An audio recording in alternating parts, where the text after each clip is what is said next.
Bonjour à tous. Dans cette capsule, nous allons parler des limitations de stock dans les entrepôts d'Amazon. Je sais en fait que ce sujet vous préoccupe pour beaucoup d'entre vous.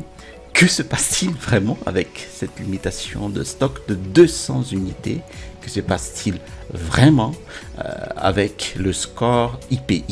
Alors, je vais donc détailler dans cette capsule exactement quelles sont ces limites de stock. Comment pouvez-vous en fait vérifier la limite que vous avez pour vos produits? Mais avant de commencer, je m'appelle Télémax, je suis un vendeur professionnel sur Amazon et j'enseigne les techniques et les stratégies qui vont vous permettre de générer des revenus en fait récurrents et croissants avec le business model Amazon FBA et la création de marques propres ou le private label. Alors, si vous êtes nouveau sur cette chaîne, je vous invite à vous abonner en cliquant sur le bouton situé en dessous de cette vidéo tout simplement pour recevoir tout simplement les notifications des prochaines sorties vidéo et je vous promets toujours de vous délivrer des contenus de qualité. Voilà. Alors maintenant, avant de continuer, je vous ai mis aussi en description de la vidéo mon e-book, les 5 étapes pour démarrer un business à succès avec Amazon FBA. Eh bien, vous allez trouver dans cet e-book les techniques et les stratégies en fait qui m'ont permis d'installer ma première boutique à succès avec Amazon. Voilà, alors vous savez tout. Maintenant, revenons à notre sujet. Voilà, comment nous allons détailler exactement les limitations de stock ici et comment vous pouvez vérifier cette limite que vous avez pour vos produits. Et puis, nous allons passer ici en revue les solutions potentielles de contournement que vous pouvez commencer à utiliser pour surmonter cette limitation. Peut-être même utiliser en fait cette limitation comme une opportunité pour votre business. Voilà. Et nous allons aussi vous donner des solutions de stockage intermédiaire telles que les prep centers en fait ou un centre de logistique pour la préparation et expédition de stock. Donc ici, le premier gros point en fait, concerne les limites de quantité au niveau des ASIN. Alors ici, pour les nouveaux sur Amazon, ASIN veut dire le numéro d'identification d'une page produit sur Amazon. Voilà, il est constitué donc de lettres et chiffres sur Amazon. Et Amazon a tout simplement limité pour les nouveaux produits, les produits donc sans historique de vente, donc le stockage de produits sur Amazon à 200 unités, à la fois pour la quantité que vous pouvez avoir dans votre stock actuel ou le nombre d'unités que vous pouvez envoyer à tout moment. Voilà. Ensuite, le deuxième grand point, donc le deuxième changement, peut-être aussi, est le nouveau score minimum, donc IPI, ou alors c'est ce qu'on appelle en fait Inventory Performance Index, qui est votre score d'indice de performance de stockage sur Amazon. Et en utilisant en fait Amazon FBA, en fait cette IPI est maintenant portée à 500.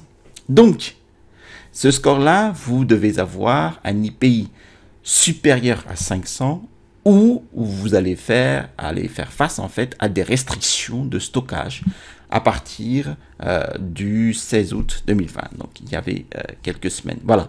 Alors, pourquoi Amazon en fait applique-t-il ces limitations? Eh bien, je peux vous annoncer ici en fait 3 raisons. La première est de réduire le gaspillage d'espace de stockage. Bon, ça c'est logique. Amazon en fait s'est rendu compte que plusieurs vendeurs tiers ont des difficultés à gérer tout simplement de manière efficace l'approvisionnement, le réapprovisionnement en stock de leurs articles sur Amazon. Donc voilà, concrètement, de plus en plus de vendeurs en fait de toute façon se retrouvent avec un stock d'invendus qui alourdit la logistique d'Amazon. Ensuite, la raison numéro 2, en fait, concerne ici la volonté d'augmenter la variété. En d'autres termes, en fait, une sélection plus variée d'articles pour les clients, justement au 4e trimestre qui va venir, donc le Q4. En anglais, c'est le Q4. Alors, il faut savoir que le Q4, donc le 4e trimestre, donc c'est une période qui commence d'octobre jusqu'à décembre et la haute saison pour Amazon. Voilà. Donc Amazon voudrait proposer à ses clients plus de variété d'articles dans chaque sous-catégorie de produits. Et la raison numéro 3 est vraiment pour augmenter la capacité de stockage. Donc Amazon cherche ici à avoir des stocks pendant 3 mois au maximum pour chaque assigne.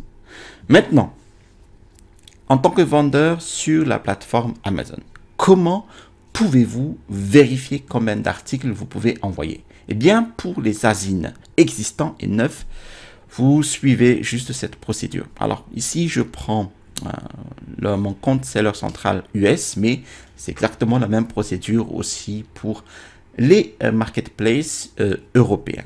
Voilà. Alors, vous allez ici accéder à la gestion de stock en haut de votre compte Seller Central. Ensuite, vous allez cliquer sur ici, donc c'est le tableau de bord de votre stock, comme vous pouvez le voir ici. Et ensuite, vous êtes maintenant sur le tableau de bord principal. Et c'est ici que vous allez également pouvoir voir votre score IPI. Donc, si votre score vous inquiète, quand il s'améliore et que vous voulez le surveiller, voici où vous pouvez le trouver. Et à partir de là, en fait, vous voulez maintenant cliquer sur réapprovisionner votre stock. Donc, réapprovisionner le stock en haut. Et vous êtes maintenant sur la page de réapprovisionnement de stock. Et c'est ici que nous pouvons déterminer toutes nos limitations de stock. Voilà. Une fois sur cette page, vous allez cliquer sur cette petite flèche déroulante là. Et vous pouvez voir ce petit nombre bleu d'unités ici à 0 sur cet article, comme s'il s'agissait en fait d'un tout nouvel article. Voilà. Vous allez cliquer maintenant dessus et cela va afficher des informations vraiment importantes. Le premier point d'information clé ici est la quantité maximale d'expédition. Et c'est ce que vous pouvez envoyer en fait dans l'entrepôt dès maintenant. Vous ne pouvez pas envoyer plus d'unités que celle pour cette assigne. Voilà. Et cette quantité maximale va se limiter à ce nombre dans le plan d'expédition. Ensuite, la deuxième information ici concerne le niveau de stock maximum autorisé, ou en d'autres termes, la quantité de stock maximum. Et c'est ce que vous êtes autorisé à avoir tout simplement dans l'entrepôt d'Amazon à tout moment, tout simplement jusqu'à ce qu'ils augmentent cette limite pour vous. Donc, votre quantité maximale d'expédition est évidemment cruciale pour les plans d'expédition immédiats et ce que vous pouvez envoyer actuellement. Mais ensuite, la quantité de stock maximale devient plus importante car cela vous aidera à déterminer quand réapprovisionner et combien vous pouvez réellement envoyer à Amazon lors de la commande. Maintenant, disons que vous avez envoyé une limite de 200 à avoir dans le stock actuel, mais que vous avez actuellement 50 unités en stock. Donc cela signifie que vous ne pouvez envoyer que 150 unités, car cela va vous inciter à respecter les 200 limites que vous avez. Donc, mais au fur et à mesure que vous vendez plus, eh bien ces deux limites devraient commencer à augmenter parce que, rappelez-vous, Amazon, en fait, essaie ici d'optimiser, en fait, pour ces 3 mois, si nous partons de leur annonce. Voilà. Une chose qui n'a pas de limite, par contre, c'est le bouton like que vous devrez appuyer maintenant. Donc, ici, sérieusement, hein, que pouvons-nous faire? Alors, je voudrais vous présenter, en fait, quelques stratégies que vous pouvez utiliser et cela va vraiment se rassembler en 3 options que vous pouvez aller voir. Mais laissez-moi vous dire pourquoi je pense que cette limitation en fait représente en fait une opportunité pour vous. Et je vais d'abord vous poser quelques questions à ce sujet. Premièrement, pourquoi finalement faites-vous ce business? Eh bien probablement pour faire des bénéfices. Et la deuxième question, à quoi cela se rapporte-t-il? Sur quoi porte toute cette annonce? Et cela ne concerne que la quantité et la quantité seulement. Troisième question, quels sont les produits qui génèrent généralement le plus de bénéfices. Et comme nous en avons beaucoup parlé ici, eh bien, il s'agit en fait des produits les plus chers. Et quatrième question, quel est le principal problème lorsque vous vendez un article plus cher? Eh bien, cela me coûte trop cher de commander 1000 à même 1500 articles. Alors, quel est le deuxième problème le plus important lié aux articles plus chers? Eh bien, la plupart diraient qu'ils se vendent un peu plus lentement. Bon, ce qui n'est pas toujours le cas. Mais disons que c'est le cas même si l'on met tout cela ensemble. Donc, une approche consiste à suivre la stratégie des prix plus élevés que nous avons adoptée à plusieurs reprises. Eh bien, c'est une stratégie que beaucoup de vendeurs d'Amazon ne font pas. Ils optent pour les produits de la gamme de prix classique, tout simplement. Donc, c'est une gamme de 15 à 25 euros, mais vous pouvez sortir de ce moule tout simplement, trouver beaucoup moins de concurrence, mais surtout, vous allez pouvoir bien tirer parti exactement de ce qui se passe là en ce moment à votre avantage. Parce que naturellement, avec un article à prix plus élevé, eh bien, vous feriez plus de bénéfices. C'est naturel.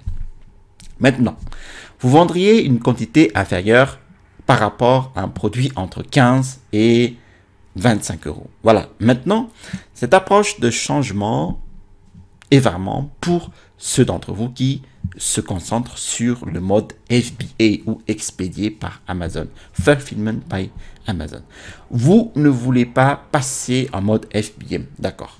Vous voulez vous concentrer ici donc principalement sur FBA, bien que vous puissiez également mélanger en fait le mode avec le mode FBA. Mais je sais que certains d'entre vous en fait veulent juste se concentrer sur FBA. Et les raisons pour lesquelles ces limitations sont actuellement la meilleure stratégie pour le mode FBA, pour les nouvelles offres avec une limitation donc à 20 à 200 unités sont ici. Premièrement, votre bénéfice en fait par unité plus élevé va compenser vos coûts d'expédition plus élevés lorsque vous expédiez de plus petites quantités de marchandises. Ensuite, numéro 2, votre bénéfice par unité plus élevé va compenser également les coûts supplémentaires liés à l'utilisation en fait d'un centre de préparation tiers si vous choisissez de confier une partie de la logistique à un centre logistique de distribution. Et troisièmement, vous êtes obligé d'avoir de toute façon moins de stock. Donc, si moins d'articles plus chers vous amènent au même objectif que des articles plus nombreux et moins chers, cela a du sens. En plus, comme nous l'avons toujours évoqué, eh bien, les articles à prix plus élevés ont moins de concurrence sur Amazon. Et cinquièmement, c'est un moyen de réduire le risque dans tous les cas. Eh bien, voyez cela comme une phase de test. Allons-y avec 200 unités ou même 400 unités. Donc, nous en avons sur le côté. Mais nous testons ici. Nous n'allons pas à fond, mais nous ne parions pas au début avec 2000 unités sur la première commande. Ce qui, bon, à mon avis, est souvent l'une des erreurs les moins récupérables commises par les nouveaux vendeurs. En fait, ils choisissent tout simplement le mauvais produit, mais ils vendent avec trop de quantité. Eh bien, c'est en fait le problème de ne pas choisir le mauvais produit. Vous pouvez en tirer des leçons et vous adapter. Mais si vous avez trop d'unités, c'est ce qui cause le problème majeur et la perte réelle de votre business.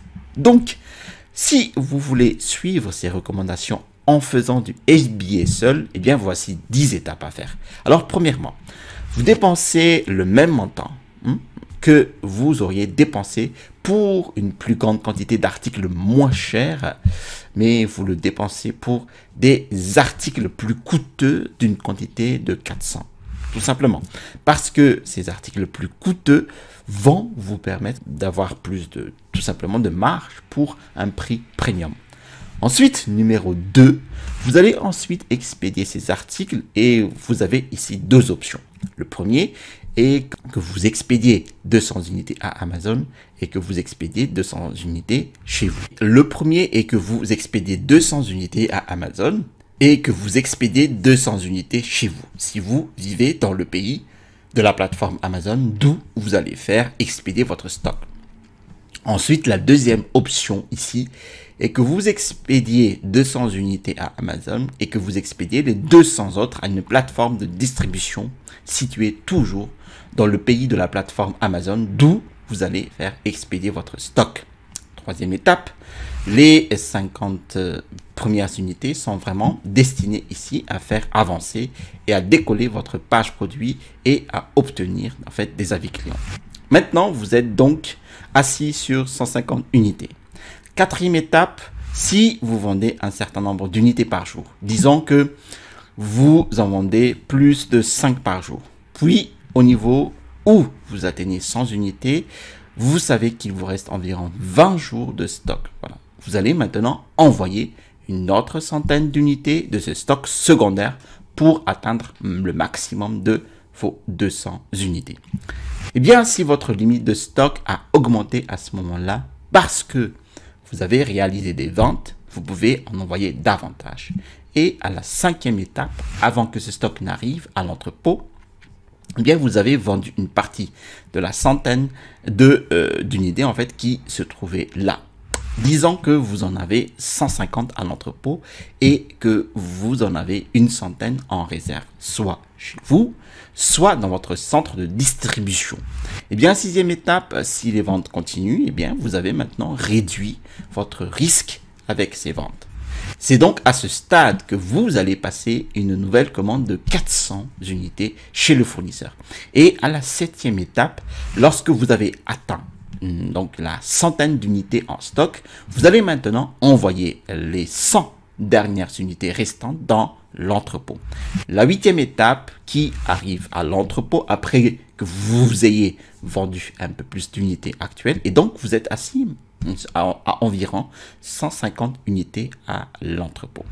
La neuvième étape, au moment où votre fabricant termine la fabrication des 400 unités que nous avons commandées, eh bien il vous reste probablement une cinquantaine d'unités en stock. Et il se peut même que vous soyez en dessous de ce chiffre. Il se peut même que vous soyez en rupture de stock pendant un certain temps. Mais à ce stade, vous voulez envoyer le maximum possible à l'entrepôt. Eh bien, n'oubliez pas que cela pourrait bien avoir augmenté à ce stade parce que vous faites des ventes et qu'Amazon veut vous permettre d'avoir 3 mois de stock. Donc, vous allez envoyer entre 150 et peut-être 300 unités directement à l'entrepôt. Et le reste ira à vos côtés, chez vous ou à votre centre de préparation. Et l'étape 10 consiste simplement à répéter ce processus. Et à mesure que vous vendrez plus, en fait, eh bien, votre limite de stock va augmenter et que vous pourrez en envoyer de plus en plus à mesure que vous travaillerez pour revenir à nos chiffres plus normaux de 500 ou 1000 unités. Voilà, vous avez tout compris. Merci d'avoir suivi cette vidéo jusqu'à son terme. Eh bien, si vous avez trouvé de la valeur à cette vidéo, n'hésitez pas à cliquer sur le bouton j'aime. Si vous avez trouvé de la valeur dans d'autres vidéos de ma chaîne YouTube, eh bien, je vous invite à vous abonner en cliquant sur le bouton situé en dessous de cette vidéo. Voilà, je vous ai mis aussi en description de la vidéo mon e-book, les 5 étapes pour démarrer un business à succès avec Amazon FBA. Vous allez trouver dans cet e-book mes techniques et les stratégies qui vont vous permettre en fait de générer tout simplement des revenus et qui m'ont permis en fait d'installer ma première boutique à succès avec Amazon. Vous allez trouver ici le bouton pour vous abonner et à droite de cette vidéo, vous allez comprendre en fait des démarches de recherche de produits sur Alibaba avec la mention Verified Supplier. Allez, à la prochaine vidéo et restez toujours curieux.